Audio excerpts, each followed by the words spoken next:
নমস্কার বন্ধুরা, আমার ইউটিউব চ্যানেলে আবার স্বাগত। দেখো আমি যে রেসিপিটা রান্না করবো তার জন্য লাগবে 4টে পেঁয়াজ, 3টে টমেটো আর আদা আর রসুন। এদিকে আমি পেঁয়াজ কুচিয়ে নিয়েছি, লঙ্কা কুচিয়ে নিয়েছি আর 10টা ডিম। ডিমগুলোকে আমি ফেটিয়ে নেব। পেঁয়াজ কুচি, লঙ্কা কুচি, একটু হলুদ গুঁড়ো, একটু লঙ্কা গুঁড়ো দিয়ে।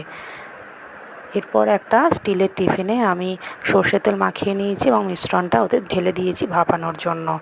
আমি প্রেশার কুকারে করব। আর তার জন্য ফোড়নে লাগবে, দেখো, দারচিনি, এলাচ, লবঙ্গ, তেজপাতা, কাসুরি মেথি, 5 ফোড়ন, মৌরি, চিনি, হলুদ গুঁড়ো, লঙ্কা গুঁড়ো। আর এদিকে আমার পেঁয়াজ বাটা, রসুন বাটা, আদা বাটা, জিরে বাটা আর টমেটো বাটা আছে। আর এদিকে আলুটাকে আমি স্ম্যাশ করে রেখে দিয়েছি। দেখো আমার ডিম ভাপাটা রেডি হয়ে গেছে। আমি ধোকার স্টাইলে কেটে নিয়েছি। এইভাবে ধোকার স্টাইলে কেটে নিতে হবে। খুব সুন্দরভাবে ভাপাটা হয়েছে এবং আমি হালকা করে একটু ভেজে নেব ভাপাগুলো। দেখো এবার আমি কারিটা করব, তার জন্য তেজপাতা ফোড়ন দিলাম। যে ফোড়নগুলো দেখালাম একটা একটা করে দিয়ে দেব।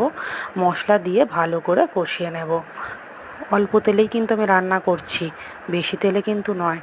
এই ধোকার রান্নাটা করে দেখো, দারুণ সুন্দর খেতে লাগবে। বুঝতেই পারবে না যেটা ডিমের ধোকা বলে। এক একটা করে মশলাগুলো দিয়ে ভালো করে কষিয়ে নেব এবং দেখো লাস্টে ঘি, গরম মশলা, ধনেপাতা দিয়ে নামিয়ে নিই।